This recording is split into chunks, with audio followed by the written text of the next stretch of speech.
Then you come over here and, you're in the United States of America. Again, I'm not anti-American when I say this, but we don't really know what it's like. I mean, we look at our great monuments and they are great, but they're not that old in comparison.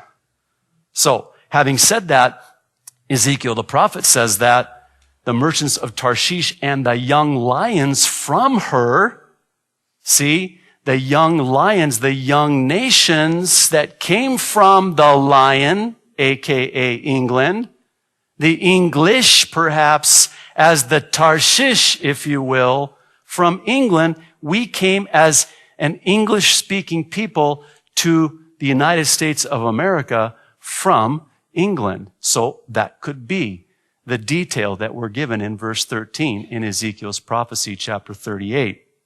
Now, I'm going to take it just a step further here and say that if this is a reference to the U.S., then all we do is question and maybe protest this Russian, Iranian-led Muslim attack on Israel. In other words, the United States would perhaps for the first time refuse to offer aid to Israel in the face of this prophetic fulfillment in Ezekiel 38 when they attack. Now, that's interesting because if that's the case, then this Arut Sheva article from just 2 days ago on Friday may have some real prophetic significance. The headline read, U.S. refuses to aid Israel in Iran attack. The United States has turned down Israeli requests for military assistance in attacking Iran's nuclear facilities. This will hamper the tiny Jewish state in facing off alone against the much larger Islamic Republic, which is equipped with some of the latest military technology from Russia. How Ezekiel 38 is this? Israel would not be allowed to refuel its military planes in Iraq or even use Iraqi airspace for a flyover on the way to Iran. Even if Israeli jets were to reach Iran, they might not be able to carry a powerful enough bomb to do the job. The U.S. has refused to supply Israel with equipment such as bunker buster bombs, critical in destroying heavily fortified nuclear installations. Meanwhile, a spokesman for the Russian state-owned company building Iran's Bushehr reactor announced last week that the construction of the reactor will reach a state of no return by early 2009. I think we looked at this article last week. They're past the point of no return. Now that nuclear device has to be detonated. It has a shelf life. They can't undo it once they load it. Israel may soon be, the article goes on to say, left with, and this is really interesting to me, with no realistic option but to strike Iran's nuclear facilities and have no time to find another solution. You know what is really interesting to me about Ezekiel 38 and 39 for that matter? First of all, it does describe a nuclear attack, by the way. Ezekiel 39 goes into more detail about how they have to deal with the weapons that were used and the fuel. Actually, Israel will use the fuel for 7 years from those nuclear weapons. Some believe that 7 years is during the 7-year tribulation. It's in Ezekiel 39, right there. Just very clear. Now, here's what's interesting. The U.S. doesn't come to Israel's aid. Nobody comes to Israel's aid. Not one nation on the face of the earth will come to Israel's aid, but that's okay. They don't need to. No need.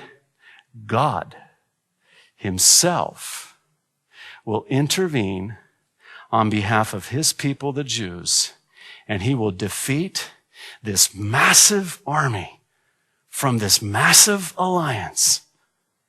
And he will do it single-handedly, and it will be so that the whole world will know, and Israel will know, oh, that was God. It has to be God.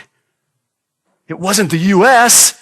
The U.S. is like, no, we're not going to support you. We're not going to help you. We're not going to be there for you.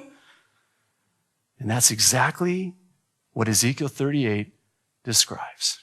I think this moves us that much closer to the fulfillment of that which was foretold by the prophets of old. Well, what happens to the United States then? I mean, something's got to happen. I mean, how does the most powerful nation on the face of the earth, feared by the entire world, all of a sudden go into obscurity and not be a player in this last days prophetic program? There are a number of possible scenarios that have been proposed, and some that that I want to share with you as well, as to, as explanations as to what happens to the United States. Let me just start with the first one, and it's the one I want to vote for and pray for. But born-again Christians who support Israel will be removed in the event called the Rapture, which must take place before the tribulation. In other words, you take out born-again believers, you gut out the godly in this nation who heretofore have been the explanation as to why this nation has supported Israel as a nation. Absent born-again believers, you basically remove the spiritual spine, as it were, from the backbone of the United States of America, and that would explain it. That would surely resolve it. I know the rapture will resolve a lot of problems that I have, like all of them, and yours too. Take heart. As one said, I have no problem that the rapture won't solve. And to that we say, Lord, come quickly. So that's a likely scenario. And there is even a progressive and even a collective nature to these scenarios, because they could come in concert with each other. They could come one after the other. But the second scenario is a president is elected who is anti-Israel and pro-Palestinian, bringing destruction to the U.S. What do you mean?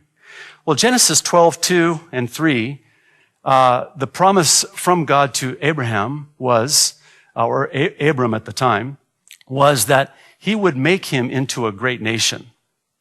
And he went on to say to Abram that any nation that blesses the nation Israel, God himself will bless. And any nation that curses Israel, God himself will curse. So if we elect a president that is not going to support and even bless Israel, then the handwriting is on the wall. And it can just be a matter of time before God removes even the residual blessing on this nation because of our support of Israel.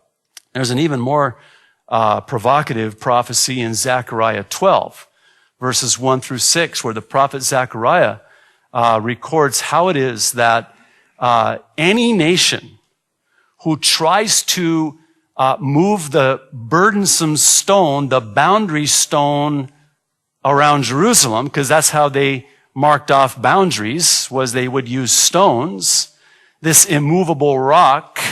Anybody that tries to move this immovable rock and change the boundaries and the boundary stones of Jerusalem, it'll be to their own peril, to their own destruction. I'm going to share something that might be met with a little bit of hostility and even disagreement, and that's okay. I was told when I got into the ministry that I needed to have the mind of a scholar, the heart of a child, and the hide of a rhinoceros. So I have pretty thick skin, and so here it goes. The fourth worst storm to hit the oil-rich region we know as the Gulf area, the storm named Ike, hit the U.S. and did untold damage to the U.S.